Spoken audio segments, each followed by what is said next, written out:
The truth is, it is absolutely part of your integration process. It is a part of your healing to share the insights, to share the unfolding, and to do it in a safe way.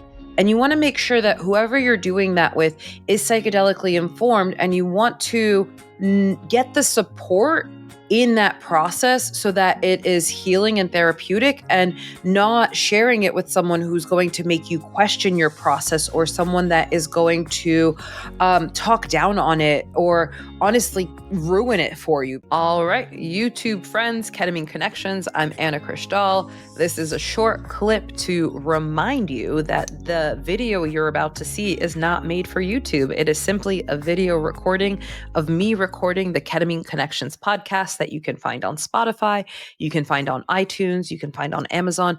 Honestly, pretty much anywhere you listen to podcasts, Ketamine Connections is there. And we want to get it on YouTube because we have all of this amazing video. Some of you are really enjoying watching me record this. So that is what this video is. It's not designed for YouTube. And I hope you enjoy. And please let me know below in the show notes if you're liking this format, because we want to do the things that you like, the things that help you and really serve you, because this is really for you. Enjoy. Should I tell my family I'm doing ketamine? And if so, how or why? Ketamine Connections, welcome back. 'Tis the season of encountering people and situations that you don't normally find yourself in, and interacting with people that may be outside of your normal people. And with ketamine likely being something that you are really excited about in your life, and also taking up a lot of your focus and your attention, then it's totally normal if you're wondering, like, do I tell the people in my life that I'm doing this? And if so, how do I tell them and when do I tell them? So let's dive into it today.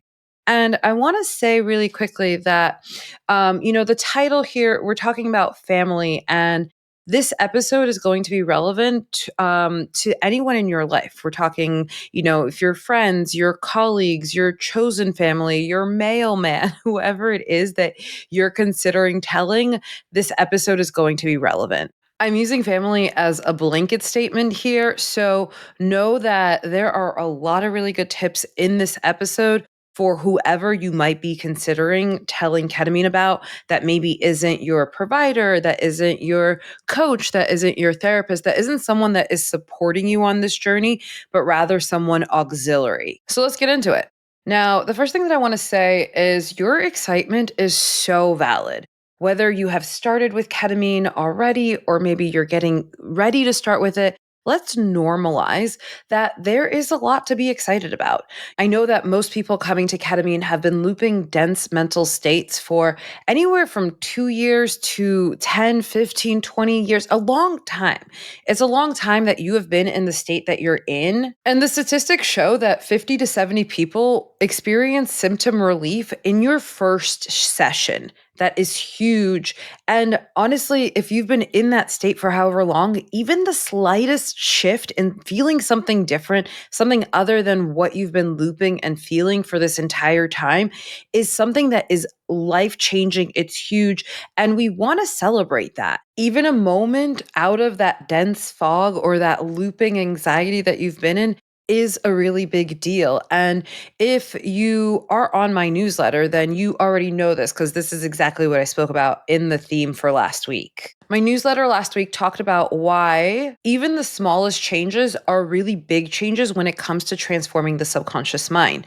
And if you are into diving deeper into subconscious themes, then I really encourage you to get on my newsletter. It's a great resource for getting into the tools that are actually going to give you the transformation that you want, which is the subconscious transformation, the subconscious reprogramming.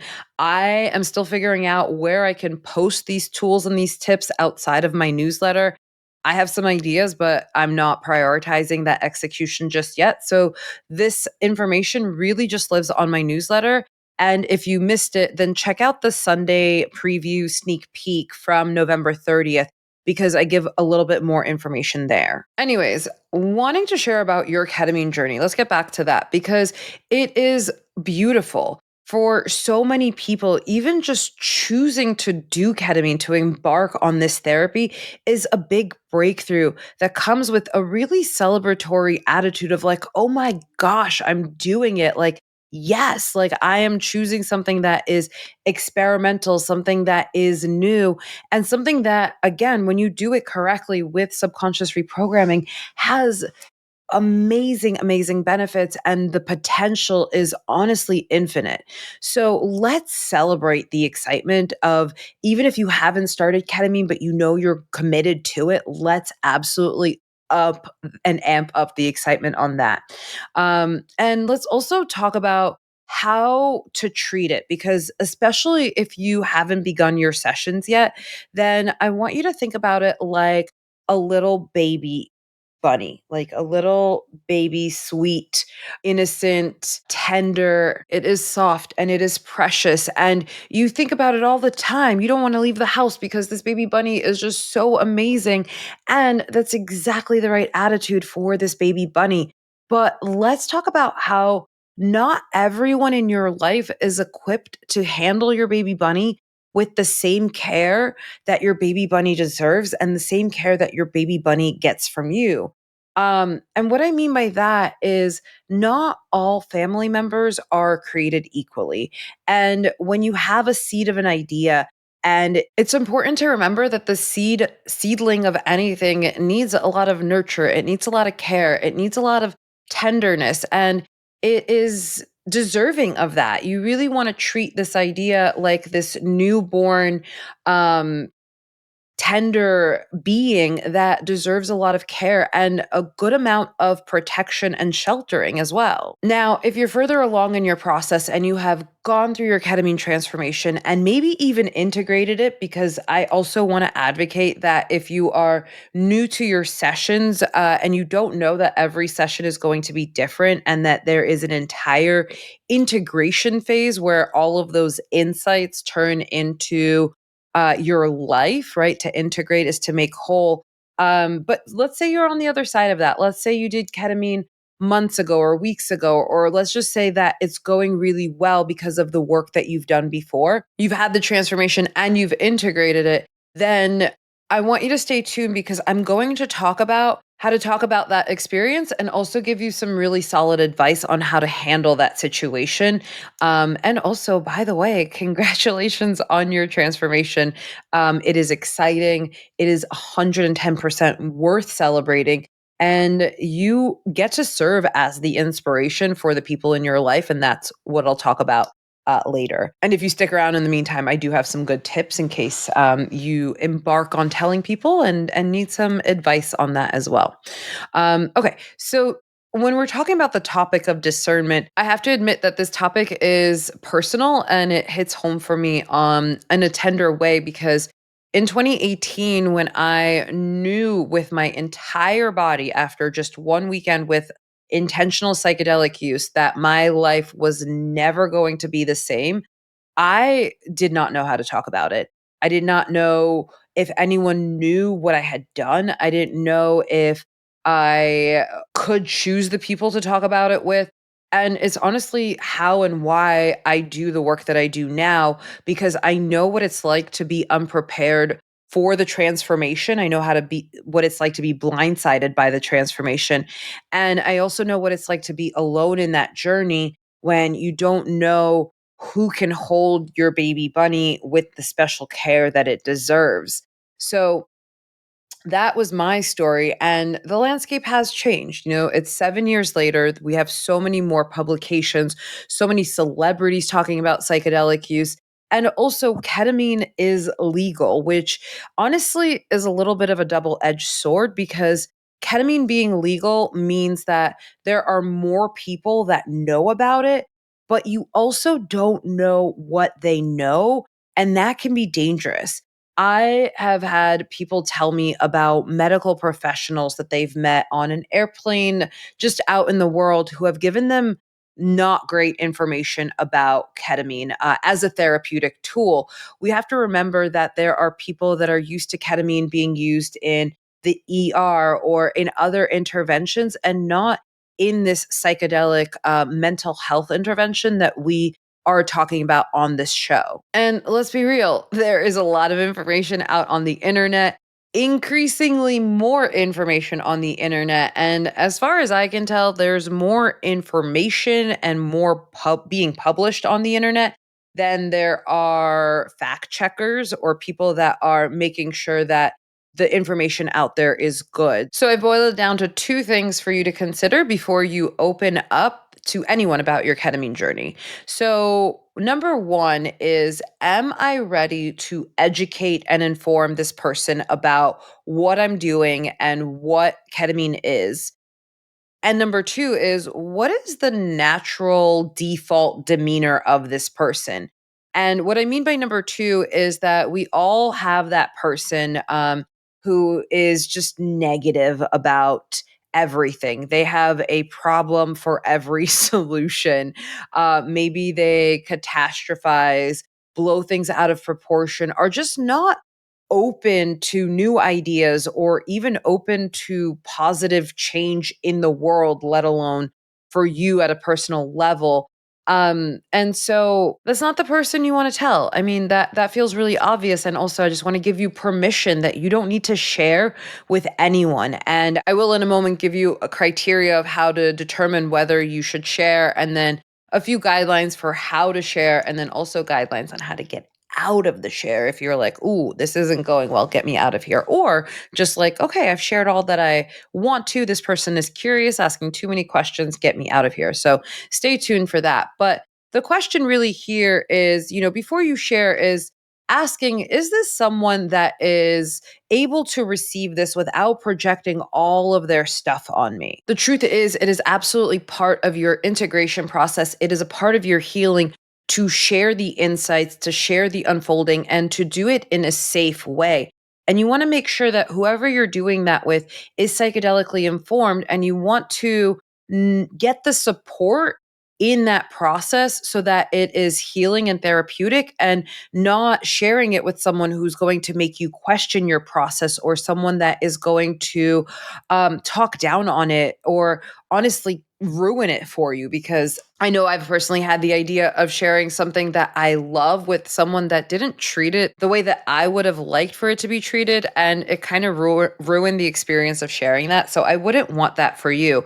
And so considering that sharing and integrating is a part of your healing, and wanting to do it with someone who is psychedelically informed, my calendar is open for bookings. You can find that information on my website. All of the links are in the show notes. There are psychedelic integration groups, both in person and online, that you can access as well. And I'm not telling you to not do it. I'm asking you to practice discernment for your own well being. Now, if you're standing in front of someone and you're not sure if it's the right move to tell them, I want to give you a quick rule of thumb as to how to discern if that person is worthwhile to share with or not. So the first thing I want you to do is to tune into your body, tune into your yeses and nos, and ask yourself, does telling this person make my nervous system feel more regulated or less regulated? The nervous system, your state of being, is always telling the truth. So, if you are asking that question of yourself and you find that you are feeling tight, contracted, maybe you're feeling like you're shrinking or getting smaller, perhaps there's even like a preemptive defensiveness where you're already bracing for whatever this person might say, or any sort of anxious or activated, or you feel like you have to share, like there's this feeling of obligation, then this is not the person to tell. There are other ways to interact with this person, hopefully, or if it's just not safe to interact with this person, then get yourself out of that situation. Now, if you tune into your nervous system and you tune into your body, and what you notice instead is that you are feeling grounded, you're feeling safe, you're feeling supported, you feel like your feet are underneath you and the ground is underneath you. Instead of feeling contracted, you feel open and spacious, and maybe even just neutral, of this like calm and steady and this light energy. Then maybe it's a yes. And we'll talk more about that in a moment. But I want to say real quick that there are, for some of you, people in your life that are beyond a gentle yes. There are people in your life that are a full fuck yes. And this person checks every yes box. Your body feels open and excited. They are a cheerleader in your life. And the idea of sharing is going to feel like alignment. It's going to feel like elation. It's not going to feel like obligation, contraction, or pressure. And if that is you and you have someone like that in your life, celebrate it, trust it, follow it. Some people genuinely are the correct audience for your unfolding, even if they don't fully understand it. And sharing with them is something that can feel really beautiful and connective. And that's really great. Just make sure you stay in your body as you're sharing, to stay attuned with sharing the right amount and sharing in the right way. And I have more about that coming up. So stay tuned. Let's talk about how you can share and let's talk about exit strategies. So if you get in there and you need to get out of there, let's talk about how to do it gracefully and quickly and also honoring yourself. Now, as far as sharing, it's important to wade in slowly and lightly. And perhaps you start by asking this person if they have ever thought about alternative therapies of any kind.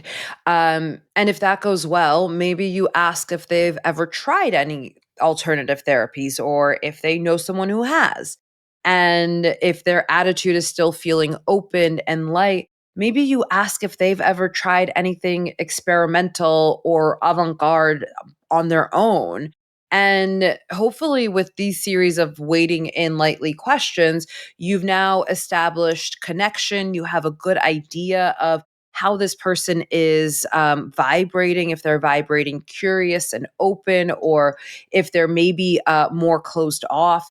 That'll give you a gauge of whether to go forward in sharing about your ketamine experience or to shift the conversation into something else. Now, if it's going well and you decide to go for it, amazing. I'm going to give you three strategies, three rules of thumb to follow on how to share. So, rule number one, I've already mentioned, which is to wade in slowly. This is just as true in telling someone as it is in the selection process. You want to honor, again, stay in your body and honor your experience by talking about it slowly so that you don't come out of your sharing experience with this feeling of, oh gosh, did I share too much? You can always share more in the future and just know that if this person is the right person, that curiosity that they have is going to stay with them. And they will be happy to hear more about your experience at another time, at a later date, in a way that, again, you can stay grounded and in your body through the experience. Rule number two is to share your takeaways, your transformation with the ketamine rather than the trip details. Um, Most people really don't need to know what colors you saw or if the room changed shape or anything like that. When we're talking about ketamine in a therapeutic way, it's really good to focus on the overall state that it had on your well being, the impact that it had on your life and the way that it transformed you. I'm talking about insights and takeaways that are like self forgiveness or how ketamine maybe helped you understand how hard you've been on yourself. Or maybe again, with the symptom relief, maybe ketamine uh, showed you that you can actually feel calm in your body, that you haven't had that experience in a long time. Those are the kinds of things to share. Sharing about any resets, any nervous system changes, things that you didn't think were possible because of how you've been living for a long time, sharing those takeaways rather than the intimate details, because those aren't really what we talk about when we talk about the therapeutic use of ketamine. It's more important and valuable to the therapeutic experience that you talk about your intentions, you talk about the shifts, you talk about the support rather than the visuals, the wild ride, the potential nausea, or the granular moments of the journey. This also keeps the conversation more grounded, less weird for them to receive and process in their own, and also safer for your own nervous system to share something that is new. And rule number three is that I want you to remember that you can exit the conversation at any point. Just because you enter it doesn't mean you owe anyone any details or answers to anything that they ask. So, let's talk about ways that you can get yourself out of those situations if the conversation gets weird, or maybe they start asking questions that you're not feeling totally equipped to answer at that moment, or maybe just aren't appropriate. So let's talk about three exit strategies to get out of the conversation. Exit strategy number one: name your boundary and get out of there. Short, simple, done. I want to give you two phrases that you can use to set this boundary with care, with clarity, and also the perfect amount of firmness to actually work. So, one thing you can say is, hey, actually, I don't want to get into all the details, but I'm happy to say that it's been really helpful for me. And thanks for receiving that. Thing number two that you can say is, actually, that's all I wanted to share. Thank you for your curiosity. Thank you for listening. And I'm going to keep the rest to myself. If you have all these questions, you should really go listen to the Ketamine Connections podcast. There is so much great information on that show. And the host would be so happy to receive your questions in email form. All right, let's talk about exit strategy number two, which is to redirect the conversation. You are allowed to change the flow of the river of the conversation. And here are two ways that you can do that. You can say something like, okay, well, anyways, that's the short version of my story. How have you been doing? Or something like, well, that feels like enough sharing about my brain chemistry. Tell me what's new with your work or your kids or your life or that vacation that you took or taking. And if this version of exit strategy of rerouting the channel of conversation doesn't work, then I want you to go back to exit strategy number one: naming your boundary and getting yourself out of there. And exit strategy number three is not going to be true or right for every situation, because not everyone is safe enough to receive this kind of vulnerability and honesty. But sometimes when someone asks a question that is tender, and something that you're still unpacking, and they are a safe place where you can speak honestly and vulnerably, then there's a way to share the truth without over explaining. And I want to give you two ways to do that to get out of that conversation in this way. So you can say something like, that actually struck a chord for me, and I'm realizing I don't know how to answer that yet. I'm going to take my time in figuring it out and end the conversation right here. Or you could say something like, I'm still processing all of this and I don't really feel ready to go deeper right now. This route lets the conversation stay human. It stays grounded. You're not getting defensive or shutting down. And you're also not sharing more than you're ready, available to, or know how to, but rather you're staying real and letting that person into your process, which can be a really beautiful thing. Okay, now, if all of this is sounding good and you're over here thinking, but Anna, ketamine changed my life and I want to shout it from the rooftops and I want everyone to know. And again, you're that person that I was talking to at the beginning of the show that has gone through the transformation and integrated. And you're this person that wants to change other people's lives because your life has gotten so much better. And here's what I'm going to tell you: it's probably not the answer you're looking for, but my recommendation is to not share. We have enough psychedelic evangelists out in the world, and it's not the preaching that is going to sway someone who may not be ready or maybe even is ready. You know what is actually more helpful for the people around you is for you to serve as the example, right? To be the change you want to see in the world and let your transformation be the guiding force of people's curiosity.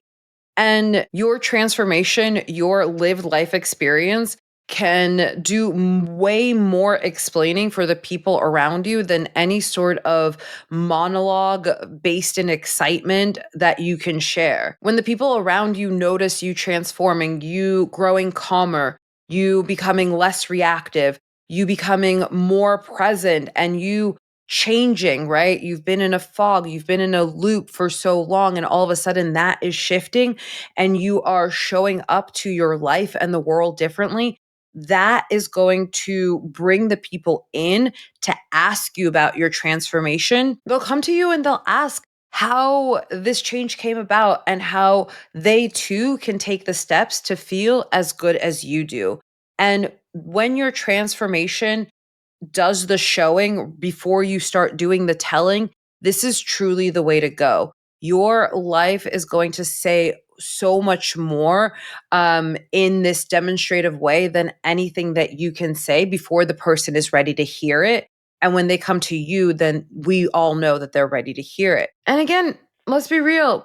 You're human. You want to share the excitement. You want to help your family. So if that is you and you're going to bulldoze this of letting your family come to you, just go back and look at the rules that we have laid out for who to share with and how to share, and also how to get out of there. I have gone ahead and put all of the information in this episode into a downloadable form so that you actually don't have to go back. You can go forward.